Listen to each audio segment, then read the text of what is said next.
Hermanos de esta hermandad radial, nos encontramos aquí el Padre José Antonio, director de Radio María de Nicaragua. Saludamos a todos los hermanos, directores y todo el equipo de trabajo de las radios que están en cadenas en este programa. Este día, en este programa Camino al Centenario, nos visita el señor obispo auxiliar de la Arquidiócesis de Managua y secretario general de la Conferencia Episcopal de Nicaragua, Monseñor Silvio José Báez. Le damos la bienvenida y esperamos pues que todos nosotros estemos atentos. Vamos a tener un momentito de la reflexión de Monseñor Báez y después recuerden los números de Radio María para que puedan ponerse en contacto con nosotros y poder hacer sus preguntas, pidiéndole siempre que seamos breves, precisos, concisos para aprovechar el máximo del tiempo. Antes de la intervención de Monseñor, acabamos de recibir un mensaje vía Facebook, Radio El Esplendor de la Verdad de Estelí, que está transmitiendo en vivo el programa Camino al Centenario. Gracias y feliz día.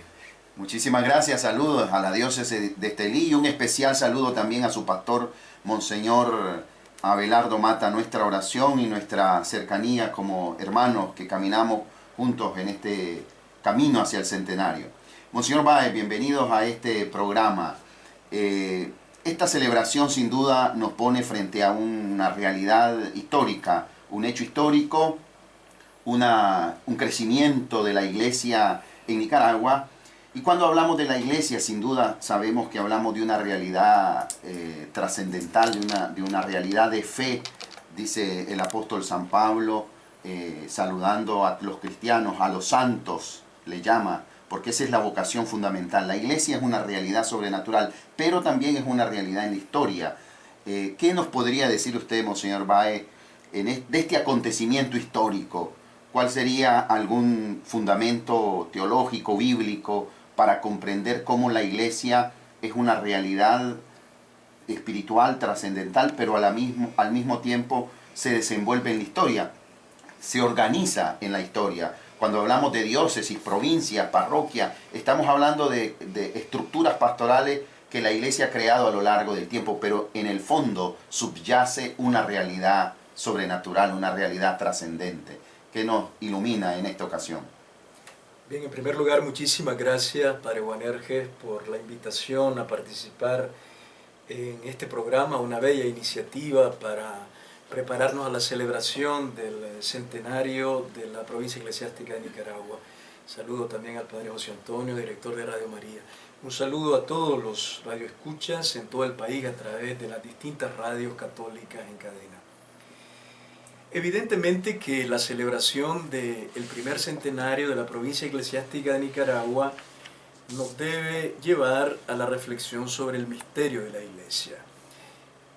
La Iglesia, antes de ser una institución, una estructura con principios de tipo jurídico y jerárquicos, es un misterio. Es un misterio de convocación y de comunión. Yo quisiera empezar leyendo un texto de la carta a los Efesios en el capítulo 2, al final del 19 al 22, para a partir de ese texto poder reflexionar con una base bíblica sobre la Iglesia. El autor de esta carta se dirige a la comunidad cristiana diciéndoles esto: así pues, ya no son extraños ni forasteros, sino conciudadanos de los santos y familiares de Dios, edificados sobre el cimiento de los apóstoles y profetas, siendo la piedra angular Cristo mismo, en quien toda edificación bien trabada se eleva hasta formar un templo santo en el Señor, en quien también ustedes con ellos están siendo edificados para ser morada de Dios en el Espíritu. Bien, en este texto lo primero que queda claro es que la Iglesia tiene su origen en Dios. Es un misterio de convocación, de llamada.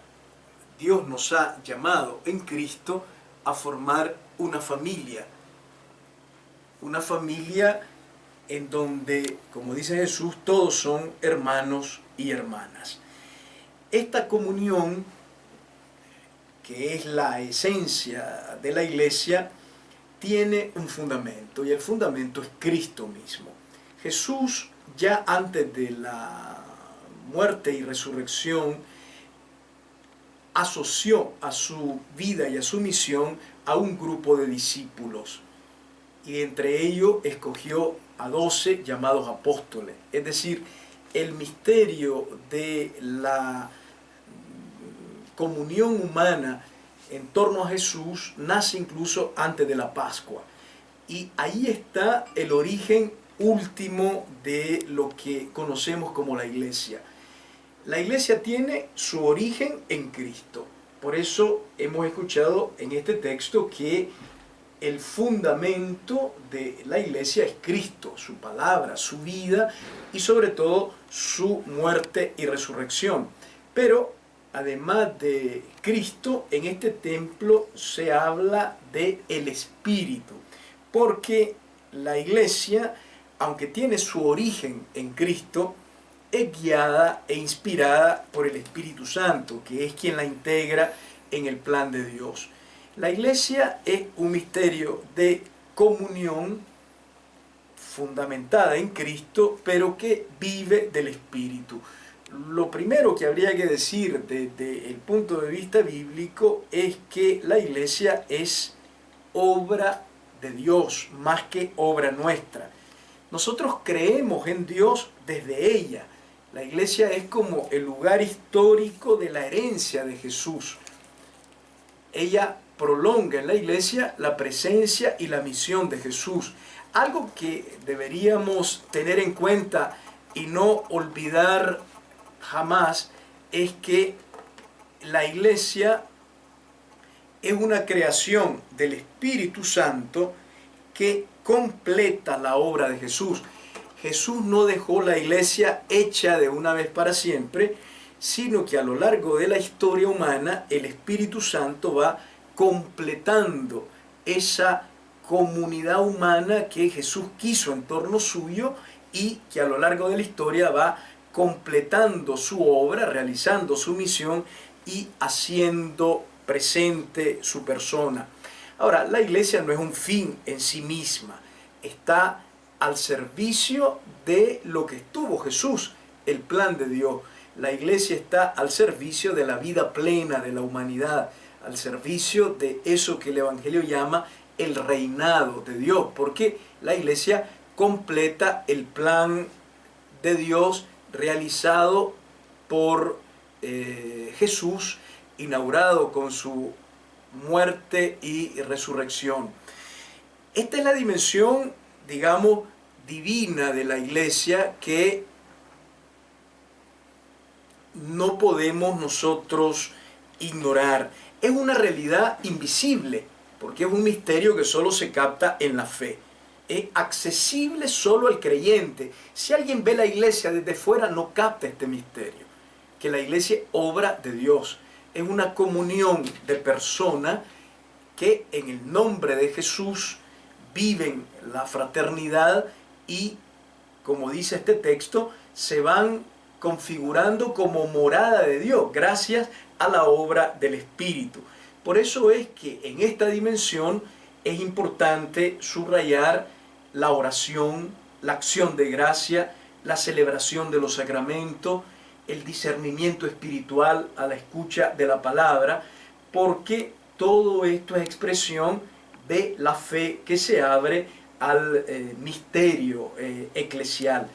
Entonces, como obra de Dios, la iglesia es una creación del Espíritu que va completando la obra de Cristo. Nosotros no la hacemos, nosotros nos integramos en esta obra del Espíritu que es prolongación de Cristo. Pero la iglesia, como usted mismo decía, Padre Guanerge, tiene una dimensión humana, vive en la historia y entonces necesita, como toda institución humana, una serie de medios institucionales, jurídicos, organizativo para poder existir en la historia. Si la primera parte, la dimensión divina, habla de la parte, digamos, espiritual, carismática, que es fundamental, la otra nos habla de la dimensión organizativa, institucional, jurídica, para que la iglesia exista en el tiempo. La primera parte es invariable. La dimensión de misterio de la iglesia permanece a lo largo de los siglos. Y por esta dimensión es que podemos decir la iglesia es santa. Es santa sobre todo por la presencia del Espíritu, la presencia de Cristo que la asiste y la nutre en el Espíritu, los sacramentos, la palabra de Dios, que hacen que permanentemente la iglesia se pueda renovar y pueda, a pesar del pecado humano, siempre renacer y renovarse. Es la dimensión santa de la iglesia. En la dimensión humana nos encontramos frente a una realidad que va cambiando a lo largo de los siglos. Hay muchos aspectos institucionales o de tipo organizativo que en la iglesia han ido cambiando y que cambiarán en el futuro, porque esta parte es como el recipiente en donde el misterio se hace presente en la historia, y ahí es donde se producen los cambios en la parte institucional de la iglesia. En esta dimensión es donde se producen los límites, los errores, incluso el pecado humano, y ahí es donde hay que estar atento. Yo quisiera señalar algunos límites que se pueden dar en la dimensión institucional o humana de la iglesia, que es importante percibirlos y tomar conciencia de ellos precisamente para superarlos. Por ejemplo, una preocupación excesiva por las formas externas, más que por la sustancia evangélica interior y la vida espiritual que anima a la comunidad. Un segundo límite podría ser la autocomplacencia ingenua de la iglesia en la cantidad, más que en la calidad de vida, la coherencia evangélica, la fidelidad al mensaje y a la vida de Jesús, de sus miembros. Otro de los límites es que la iglesia se vea atrapada en miedos, titubeos, excesiva prudencia que le impiden ser mucho más profética, mucho más valiente en el anuncio del mensaje evangélico y la denuncia del pecado del mundo. Una iglesia más preocupada de lo ritual y de lo sacramental, poniéndolo en primer lugar de modo excesivo, descuidando la promoción humana, descuidando la defensa integral del ser humano que está en el centro del proyecto de Dios. Una iglesia más atenta a conservar lo que tiene, demasiado centrada en ella misma, se tiende a enfermar, como dice el Papa Francisco. Una iglesia poco abierta a los retos de la realidad y de la cultura moderna. La lentitud para realizar cambios necesarios y a veces urgentes. El uso del argumento de autoridad, muchas veces ignorando el diálogo con la razón humana. La iglesia está llamada a proponer el mensaje evangélico como propuesta de vida, pero en diálogo con los seres humanos y no por imposición desde arriba de ellos. Una iglesia que a veces se ve enredada en mediocridades, individualismos, competencia, luchas de poder, autoritarismo, ambiciones e incluso el pecado. Esta es la parte humana de la iglesia. ¿Cuál es la solución? La iglesia debe nutrirse continuamente del Evangelio para ocuparse verdaderamente de aquello que es central en la misión que Jesús quiso de ella. Entonces hay como dos rostros, dos dimensiones de la iglesia. La dimensión santa, espiritual, viene de Dios, es el lugar histórico de la herencia de Jesús. No podemos, como lo ha dicho el Papa Francisco en estos meses, decir que encontramos plenamente a Jesús fuera de la iglesia. La iglesia es el lugar privilegiado de la acción histórica de Jesús. Y el Espíritu Santo, completando la obra de Jesús en la iglesia a través de los sacramentos, a través de la palabra, a través del servicio de los pastores, creando la comunión, la fraternidad del pueblo de Dios. Un pueblo que va siendo morada de Dios. Por eso es santo, por la presencia de Cristo, de la palabra de Dios, del Espíritu Santo, de los sacramentos. Por eso es que en la iglesia nacemos a la fe. Pero luego está la otra dimensión, la dimensión humana, institucional, jurídica, organizativa de la iglesia, y allí es donde ocurre la constatación de las limitaciones, de los errores. Y es en este segundo nivel humano en donde también debemos ser conscientes de los límites de todo modelo de iglesia y de toda organización. La iglesia tiene que estar siempre abierta, en esperanza, a los caminos que el Espíritu le va poniendo delante hacia el futuro, precisamente para que sea sacramento de salvación en el mundo. Gracias, Monseñor. Sus palabras nos hace recordar la enseñanza del Concilio Vaticano II, que a mis alumnos de Derecho Canónico les invito a hacer punto de partida cuando dice que la Iglesia, en analogía al Verbo encarnado, es humana y divina. Tenemos que considerar estos dos aspectos para poder movernos en estos dos ámbitos, no separados, sino que están entrelazados, ¿verdad? Como el misterio del Verbo encarnado. Otra figura, Monseñor, que nos hace pensar a la Iglesia en esta doble dimensión, es esa figura muy bíblica y que el Concilio Vaticano II ha puesto de relieve nuevamente. Es el tema de la Iglesia como pueblo de Dios. O sea, hay diversas imágenes, pero es hermoso ver esta imagen. ¿Qué nos podría decir respecto a esta categoría que usa la doctrina católica? La categoría de pueblo de Dios para definir a la iglesia probablemente es la más bíblica de todas, porque la iglesia es un pueblo convocado por Dios a vivir en alianza con Él, a través del cual Dios no hace distinción, no es un privilegio, es realmente una vocación en vistas a una misión exigente. El pueblo de Dios tiene la misión de hacer presente el proyecto de este Dios que quiere que todos los hombres se salven.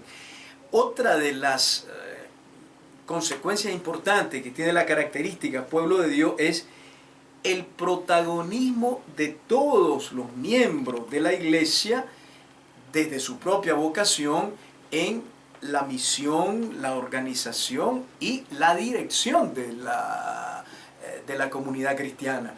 Todos en la iglesia debemos sentirnos corresponsables de la vida, de la misión e incluso Aparecida ha dicho hasta de la organización y la dirección de la iglesia. Evidentemente cada quien desde su propia vocación en el pueblo de Dios, pero nadie en el pueblo de Dios está de más, nadie puede sentirse sin compromiso, sino que una corresponsabilidad de hermano en la que todos vamos caminando juntos y en la que todos tenemos la misión de construir la fraternidad y llevar adelante la misión. En esta relación, Monseñor, es importantísimo esto de la vivencia, del aporte que uno puede dar a la iglesia desde su propio carisma. ¿Qué nos podría decir del carisma de estos dos grandes o tres grandes sectores que compone la iglesia, los bautizados? El carisma pastoral del clérigo, el carisma consagrado del religioso, de la vida consagrada en general, y el carisma laical, el carisma de la secularidad. ¿Qué podría decirnos para asumir nuestra identidad cada uno y trabajar en el bien de la iglesia?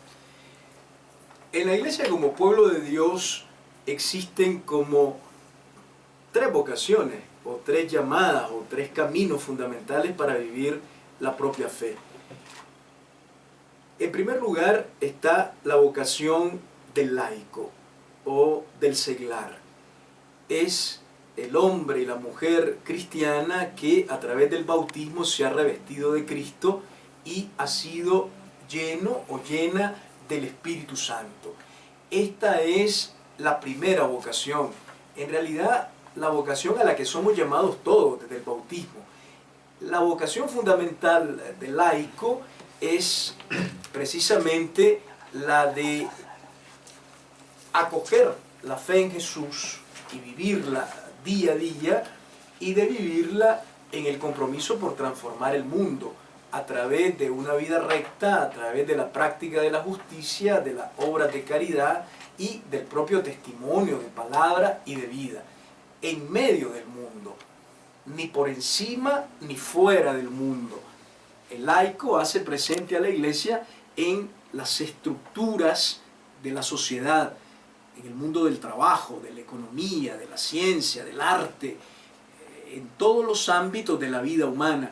Allí está presente la Iglesia comprometida haciendo llegar los valores evangélicos al corazón del mundo. Luego está la vocación de los pastores, que conocemos como jerarquía. La vocación de los obispos, sacerdotes y diáconos hace presente a Cristo de otra manera, hace presente a Cristo pastor, cabeza de la Iglesia, y es la vocación de quienes, llamados a un servicio al pueblo de Dios, aseguran la continuidad apostólica y la continuidad apostólica de la Iglesia y su genuino fundamento evangélico. La vocación de los obispos en comunión con el Papa y de los obispos que prolongan su misión en los presbíteros y los diáconos es un servicio a todo el pueblo de Dios a través del anuncio de la palabra, la presidencia de los sacramentos, sobre todo de la Eucaristía, y el acompañamiento pastoral, iluminando, enseñando y acompañando con firmeza y con ternura. Es un servicio dentro del pueblo de Dios que hace presente a Cristo, cabeza y pastor de la Iglesia. De la vocación de los laicos y de la vocación de los pastores o de la jerarquía, de ambos provienen los que forman ese sector del pueblo de Dios que llamamos la vida consagrada. Hay quienes son religiosos laicos y hay quienes son religiosos también pertenecientes a la jerarquía. La vocación de la vida religiosa es en la Iglesia sobre todo testimonial. Es una vocación que no tiene una misión particular, sino que su misión es sobre todo hacer presente la forma humana en la que vivió Jesús y anticipar con su forma de vida el misterio de la vida eterna y de la comunión con Dios a la que todos estamos llamados. Son como distintas facetas del pueblo de Dios que se complementan armónicamente, todas obras del Espíritu y todas en función siempre del servicio a la humanidad. Muy bien, gracias, Monseñor. Creo que ha sido muy ilustrativo. Vamos a hacer un alto para dejar respirar a Monseñor. Queremos que todos nosotros ahora atendamos un saludo muy especial que tenemos para ustedes, el saludo del hermano mayor del Papa para la Iglesia de Nicaragua.